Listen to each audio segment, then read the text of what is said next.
Welcome, everybody. I'm Jill Jonathan with Red, Wine, and Blue, and I am joined with Joe, as in JoJo from Jers. And we have a special guest today, Ashley, because we'll be talking about mental health. Because let's face it, we need to. So, just a little bit about Red, Wine, and Blue. We're a community of women who use digital media and friend to friend organizing to change the world one suburb at a time. And one way we do this is through conversations like this. So I'm incredibly excited for this. Joe and I talk about the need for self-care and taking care of our mental health as we do this advocacy work, because it's easy to burn out and to kind of go in a negative direction sometimes. So Ashley, thank you so much for joining us. And can you just give us a little intro and tell us a little bit about yourself? Sure. Yeah. I'm Dr. Ashley Solomon. I'm based here in Cincinnati, Ohio. I'm a clinical psychologist. I also do a lot of women's leadership work, both in nonprofit organizations, corporations, and in the community. And so this conversation, I talk a lot about in my work, burnout, obviously protecting our mental health specifically so we can elevate our impact as women. And so this conversation is really a privilege to have with you all. Yeah, thank you for joining. Yeah, I'm so excited to have this conversation because I think so often, in particular with women, we feel like this is, we don't give ourselves the permission to have these conversations. Like we feel like it's almost as if we perceive it as a sign of weakness that we just can't handle it all. Because, right, like I'm a mom, Jill's a mom, you have kids. A mom, yeah. Yep. So you get it. You know, there's this notion that we can handle it all. We can do it all by ourselves. We don't need help, but that's not actually the case at all. Right. No, it's not. And that's never been the case. I think we know the importance of community and supporting one another. And I really think that's the only way that anything's been able to evolve or change is through the supportive community. Yeah, and I just want to talk about community because that's what we do at Red, Wine, and Blue. So I know, like, for example, for me, like I talk about this a lot, like I didn't really pay much attention to politics or advocacy or anything like that. I was just kind of living my life, trying to raise my kids. And then 2016 happened. And then I was like, what in the world? I've got to do something. So for the longest time, I'll be honest, I felt alone. Like I live in a pretty conservative area and a suburb of northern Cincinnati. And I just felt like I didn't have people to talk to, and it could feel very isolating. And it took me a while to get that, to find people to talk to. So Ashley, I'm just curious, like, what would you say that, you know, the impact of community can have on your mental health and the importance of it? Yeah, that's I can relate so much to what you shared about the impact of obviously 2016 and then feeling such strong emotions, but not being sure exactly where to go with those or sort of like what the container could be or what other supports to utilize. So yeah. I mean, the value of community cannot be understated. I mean, when we talk about it from a psychological or mental health perspective, we actually know that social connection is the number one predictor of almost every both mental health outcome and physical health outcome. Even everything from diabetes to heart disease, we can link back to how connected we feel. And so I think it's so relevant in the way that we are living today, where there's so much divisiveness, especially around a lot of these issues, that we can feel more and more disconnected, particularly if we have ideas or views that don't feel aligned with the cultures or communities that we're existing within. And so it becomes even more important, both for the impact that we're trying to make, but also just to sustain ourselves in doing this work in our own mental and physical health, to find opportunities to connect. And sometimes that the only way to do that is, you know, digitally or virtually, if you know, our immediate communities are not necessarily aligned in that way, but those are great resources as well. So any way that we can find connection, and even better if it can be in person, in in-person events and conversations and organizations, that has an even deeper impact from a mental health perspective. Right. And especially coming out of the pandemic, when not only it was compounding isolation. So for me personally, my direct environment, I'm a blue drop in a red bucket, still. And so that was already isolating. And then to compound that with, the pandemic and the lockdowns, I wasn't able at that time to connect with a group like Red, Wine, and Blue. I didn't discover them until just this last year, but it really changed my whole view of to your point about community, because I didn't feel alone at all. In fact, what I've often talked about with Jill in particular is, even within little, micro teams in a Red, Wine, and Blue organization, there's this idea that when someone else has too much and they can't handle it all and they need to just kind of tag out, that someone else is there to lift you up. And I just want to talk a little bit about how important that is in terms of community and keeping people going. Yeah. There's this really, I think it's becoming somewhat more familiar in kind of our popular conversation, but we talk about self-care so often, but there's this concept called community care, which is kind of the parallel or even container in which we can think about self-care. And I love that concept because it really recognizes that, especially for people who lived in more marginalized communities or identities, that putting all of the onus on ourselves to do all of the work, if we're in the minority, is inevitably going to lead to burnout, no matter how many bubble baths we take or how many yoga classes we attend, which are all great strategies for stress relief. And at the end of the day, we really need community care, meaning that we are doing things to support one another, to take the load off one another, to sort of shift and pivot as things come up and as needs change and evolve. And so it sounds like that's a little bit of what you're describing, even within your organization, that happens, but that can and should be happening on an even wider level as well, that we as a collective, as a society, are really kind of looking out for one another, in addition to kind of protecting ourselves and preserving our own sort of self-care.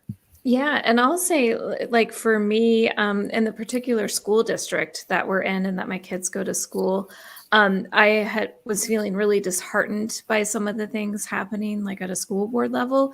And then I discovered a Facebook group and joined that group. And it's like that community. And it just, I'm like, oh, there's so many people out here that are feeling the way that I feel, that want things to be better. And then we just, one of our current school board members she announced that she's going up for reelection.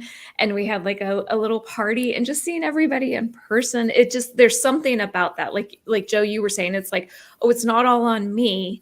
I can do what I'm good at and what I like to do. And then this person can step in here and step in here and step in here. And then also, Dr. Ashley, I want to talk about boundaries, because that is something I've been learning about over the past few years, especially as a people pleaser who's trying to move away from that direction. But I think in advocacy, setting boundaries can be really important too. Can you talk a little bit about how you do that and the importance of it? Sure. Yeah. I was hoping we'd talk about boundaries, because I feel like it's so crucial in these conversations. In large part because of what you just mentioned. I think so many of us were raised, and I mean, again, particularly as women, acculturated to be people pleasers and to think about, other people's feelings and perceptions, even before we think about kind of our own internal experience or how we, feel about something. And so the automatic drive can be to give, or to just not even rock the boat. So I think that keeps a lot of people out of kind of more direct advocacy work or sharing their perspectives, because they don't feel that it won't be comfortable, and they don't have a lot of experience with managing conflicting feelings or emotions or upsetting other people. So I think it obviously becomes so relevant to this conversation on kind of sharing our voices with the world. So yeah, a few thoughts just around.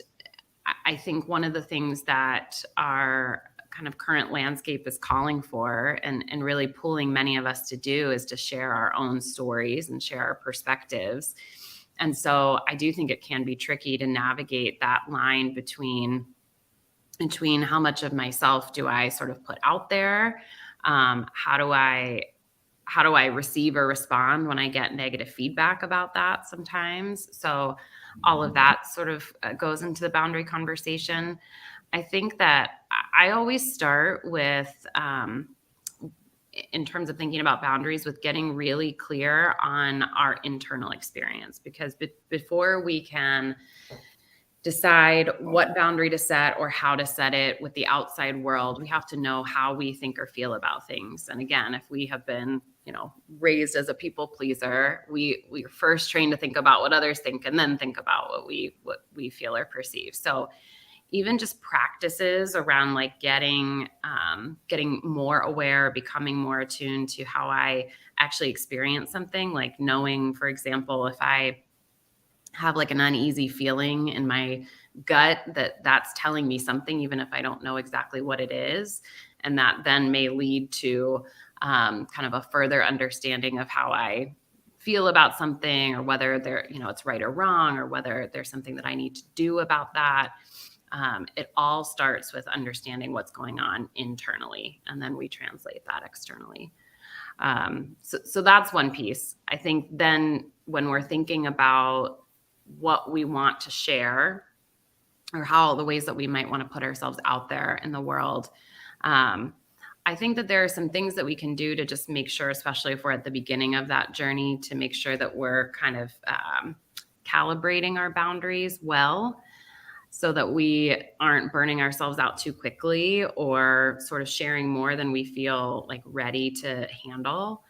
And so some of those things can be just like practicing with safe people in our lives, people that we might know or not, in a totally different camp when it comes to a particular topic, but beginning to have some of those conversations in like a safer way, where we know we can have a good dialogue. If we have those people in our lives, sometimes writing out before we maybe share something more publicly, writing out like what we really want to communicate, or the main points that we want to make, can help us make sure that we're kind of staying on track and not going beyond where we feel, sort of safe and comfortable in ourselves. I wanted to kind of follow up on that in terms of, so I have a lot of personal stories to share, but one of the things that I deal with a lot is negative feedback. But I have learned to cope, I guess, with it in some way, shape, or form. I don't know if it's productive or not. I have a therapist, so I luckily do have someone to talk to. But, it's kind of, when you put yourself out there, it is often inevitable that people, especially when you have a political ideology or you're advocating for something sort of political and orientation, that there are going to be negative comments. And oftentimes in this landscape that we have now, that we live in now, those comments can be cruel and biting and intentionally hurtful. For me, but also for everyone out there who is considering using their voices. What do you say to them about how to interpret that, how to intake that, what to do with that in those comments? Yeah. I think, one thing I would encourage people to just think about is, even before they might make, maybe share more of themselves kind of in a personal way around a political topic or issue, is really to be aware of what are my vulnerabilities around negative feedback. Like what are my resources that I have right now? So for example, a therapist could be one.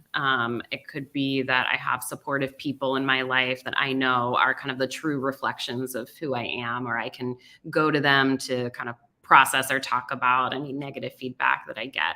I think we also can be aware in ourselves of just in general how we deal with negative, like critical feedback, and how sort of personally we tend to take that. And that might be something that in our advocacy work, we want to work on for ourselves. Like that could be, our journey to being an advocate might actually start with that piece, some of that internal work, knowing that part of it is probably inevitable when we really take a stand with things. And so there are exercises and things like that I think are practices that can be really helpful with even doing things like imagining, like something that I sometimes do if I'm going into a situation where I know that there might be some critical feedback around it, or just like negative commentary, is even just like literally visualizing like a bubble around myself where I can see these comments coming, and yet I know that, and I have them in full view, and yet I know that they can't permeate me and sort of the essence of who I am as a person.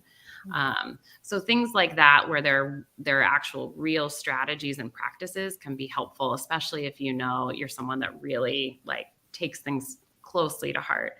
And then there are obviously situations where you might not even be expecting like something to strike a nerve, or someone just says something really, really cruel.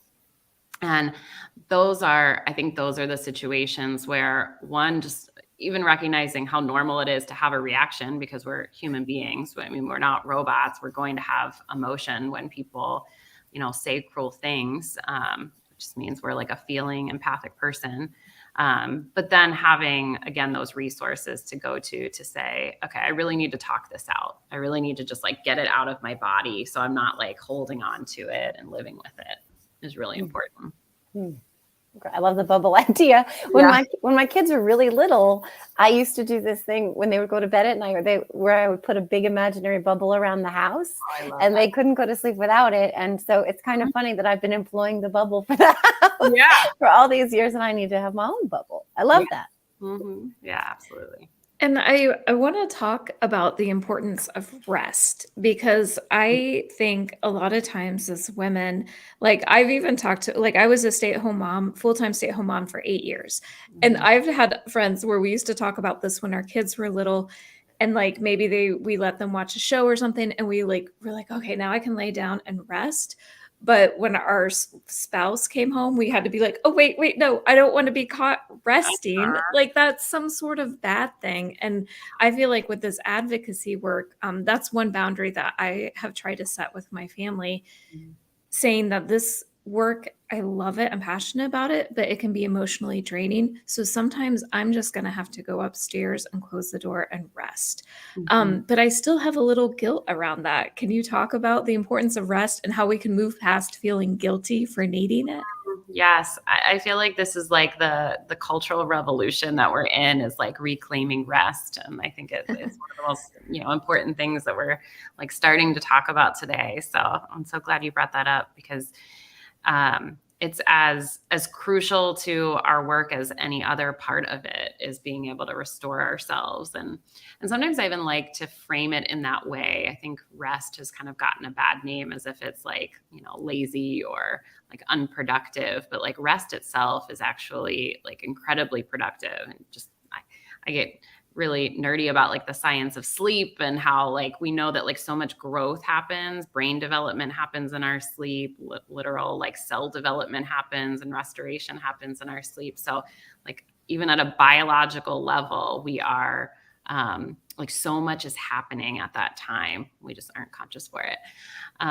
So it's not that nothing is happening. Like some of the best stuff is happening that's like gearing us up to be able to like continue this work. But meanwhile, of course, our culture for a long, long time has like shamed us into thinking that if we rest, that we are, again, like unproductive, but lesser than, or not contributing. And so I think like what you said about even just starting within your home and kind of normalizing what it means. Cause I remember feeling that way even as a kid, like, what are you doing? You're just sitting on the couch. Like you could be da, da, da, da. There's so many things that you could be doing. So I think normalizing the idea that like, that's important for every human being, that we need that to like share our gifts with the world, to be able to have the energy to do that, is so, so important.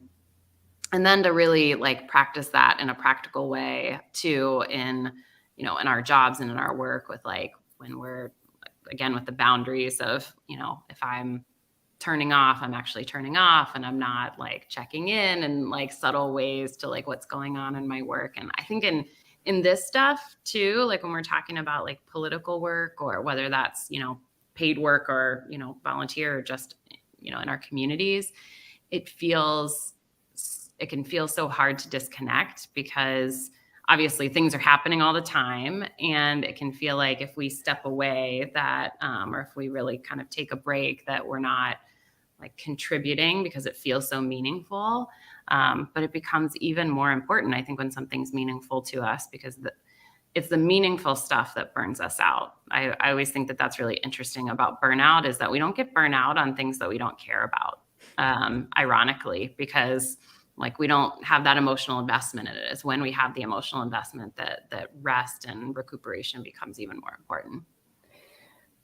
I love that. I love the idea of that. It's interesting because it kind of makes me think about the fact that we don't often listen to ourselves as well as we probably should, that we're not always as in tune to how we're doing as we should be. And one of the things that comes to my mind is, unfortunately, so often, like for those of us who are really dialed in, like everyday experiences, like at a barbecue, if somebody's like, can you pass the ketchup? And sometimes I'm thinking to myself, how could we be having these trivial conversations about ketchup when the world is on fire? Don't you understand? They're coming for your bodily autonomy. It's like, I think that for a lot of people, that's probably a little bit of a red flag, right? So you're probably not, you should probably be checking in a little bit more with how you're doing. And so it makes me, brings me to the question, like, what are some things that might be popping up in our mindset on a daily basis or whatever basis that you might be like, hey, this is a warning buzzer here,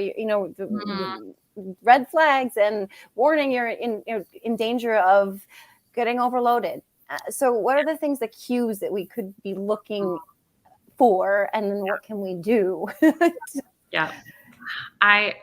I would actually, I'm going to go back to so I think that there's a lot in our mindsets, and we can speak to some of that, but I think often what we experience even before that is that our bodies are giving us these signals. And again, we are so used to just ignoring those cues or signals, or even just interpreting them as kind of inconvenient. Like, oh, I don't feel well, I have this headache. Like, it's so inconvenient because I have so much like stuff I want to get done, rather than like, what is that headache telling me? Like, one, maybe I'm dehydrated. Maybe I haven't had enough rest. Maybe I've been too stressed over the last several days. So I think that it's so often our bodies are the first places where some of that kind of overload shows up. So, I mean, it could be a headache, it could be fatigue, it could be just that general sense of not feeling well. It could be, mood changes where we're finding that it's harder to get to like feel excited about things or to take pleasure in things. And I think that that's certainly a real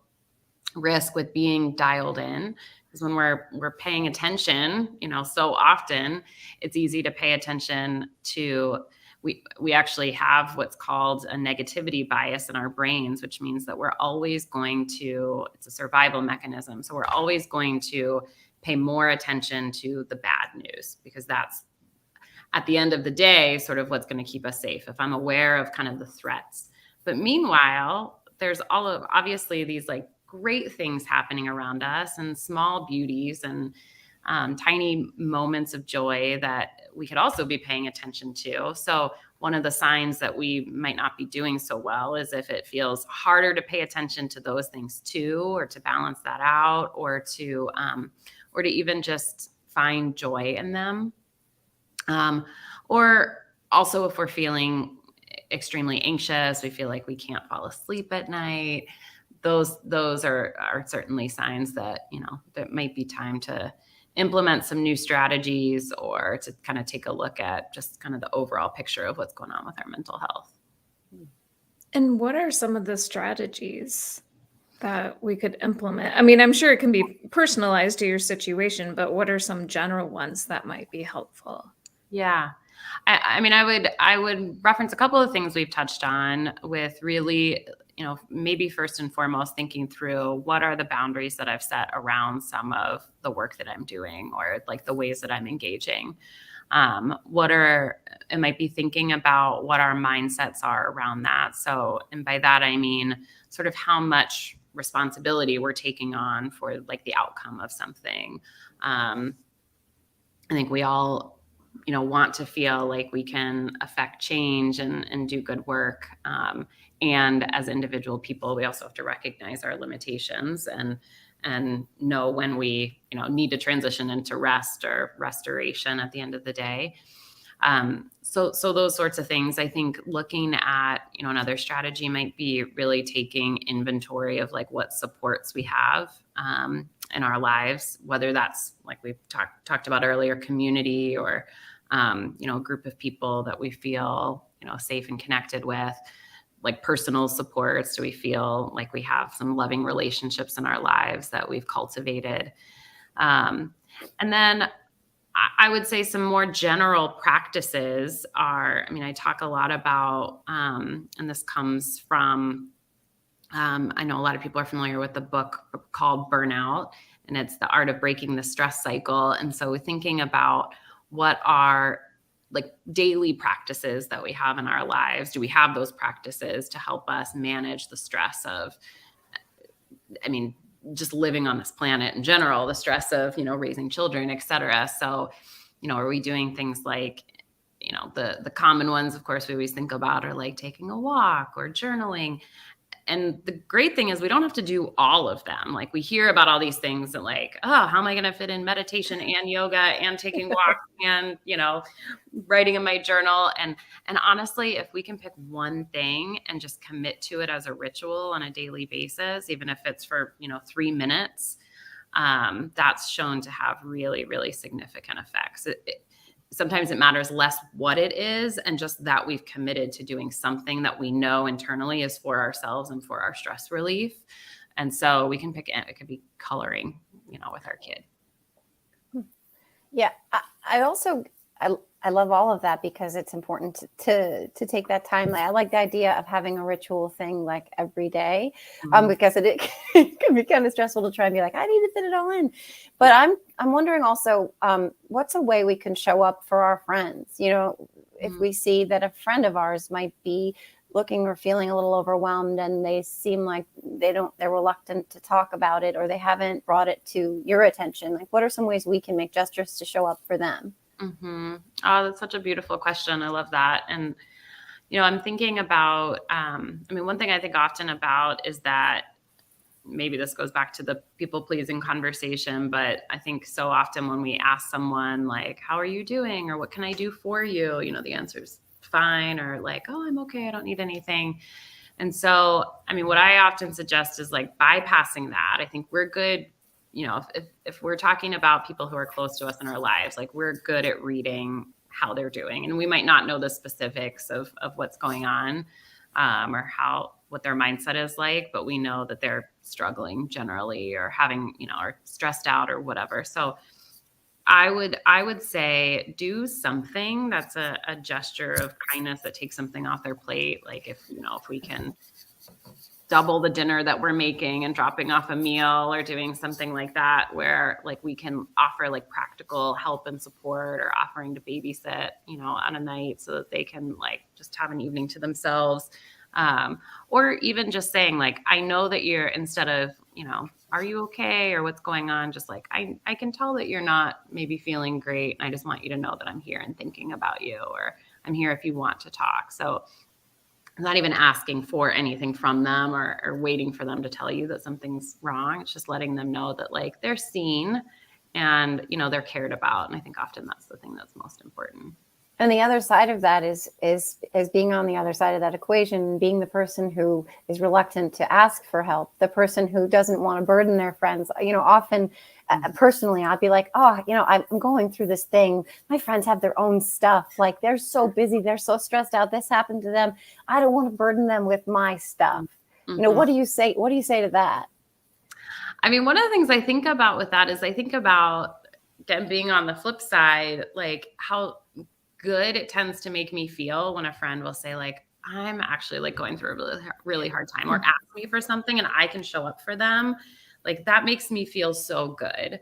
And so I often, when I'm in that position of struggling, want to try to remember that too, that sometimes it's a gift to the other person to let them help us, to let them into our kind of emotional world. And so, I think that can be a good reframe for us to remember we're honestly probably like giving them the gift of being able to help us and to show up in community, and just to remember that, there are so many seasons in life, and we are all going to sort of take turns with being in a harder season and needing more things. And that's the whole essence of community, is that we show up for each other when, our season comes. I love that. And I completely agree. It just made me think of a time where I have a friend who was going through a really hard time. And she's that kind of person that's like, I'm strong. I got it. I can take care of it. And one night she just texted me and said, I'm in a bad place. Um, I need to talk to somebody. And I was like, I'm here. And she lives in my neighborhood. And I was like, come hang out. And it's like, she came and sat on the front porch. Um, and just shared with me what she was going through. And then my dog, who's a chocolate lab, like put his head on her lap, and it's like he knew, and she just petted him. And she still talks about that time. And that she's like, I'm so glad you were there. But for me, I'm like, I'm so glad you trusted me. Yeah. That you came to me, because of course I really care about you. So yeah, I see it from the both sides, definitely. Yeah. Yeah. It feels really nice. Yeah, I mean, there's the benefit of feeling trusted and the benefit of feeling like you can trust someone, and it's mutually beneficial. It's really powerful, and it's really connective. Yeah. And that's why I think your friend remembers that. I think we do remember those moments where we felt vulnerable, and then it was like a trust fall, and you lean back into someone and they catch you, and you're like, oh, that was great. I feel okay. I can do that. And that's what, as we wrap up, I started talking about self-care, which we like to do that. But I love how, Dr. Ashley, you were talking about community care and the importance of that. And that's where I think Red Wine and Blue really comes in. I think we offer a lot of community care. And then I'm just curious about your practice. And could you just tell us a little bit more about what you do in your practice? Yeah, I'd love to. So I have a mental health practice. As I mentioned, I'm a clinical psychologist. And so I have a group of psychologists and other therapists, psychiatrists, dietitians that really work with women across the lifespan. And our mission is to elevate the impact of women by supporting their mental health and well-being. And so we work one-on-one with people. We also work with organizations, and yeah, we feel really lucky to get to do this work. It's amazing. Thank you for that, because there's empowering women, right? And then there's actually getting in there and empowering women, giving them the tools and the grace to feel like they're not always on top of everything. They can't do it all by themselves. And I love the idea of empowering women to lean on each other, because together we just build each other up more than we could ever do alone. Absolutely. Absolutely. Yeah. And I mean, and we know with all the craziness, I can't think of a better word, but craziness that's happening here during this time of our lives, it's going to need all of us. And there were two organizers who were featured on our Suburban Women podcast, which is a great podcast everybody should check out. But I'll never forget, they were saying that oh no, now I'm going to forget. I said I'll never forget, and now I'm losing what they were saying. But it was basically if everybody does a little, then nobody has to do all of it. It was something like that. And that really stuck with me. And that's where it's I feel like that's that community care where we're like Joe was saying, okay, I'm going to pass the baton to you because I need to restore and rest. And you're like, okay, I'm ready to go. Kind of that kind of thing. I just love that idea. Me too. Yeah. So, well, thank you so much for joining. I just want to encourage everybody to go to redwine.blue.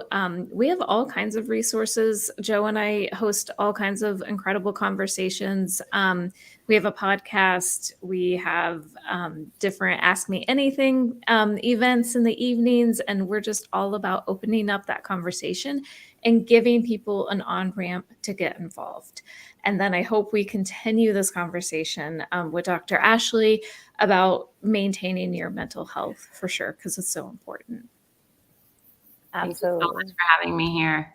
Thank you. Thank you so much for joining us. I feel like this is a conversation we should have a lot. You know what I mean? I feel like this is one of those things where it gets overlooked definitely more than it should, because it's the foundation for everything else that we try to do. And I feel like you have to build a strong foundation. And this is such a crucial step. It's such a crucial kind of conversation. So I feel like we should have these conversations like all the time.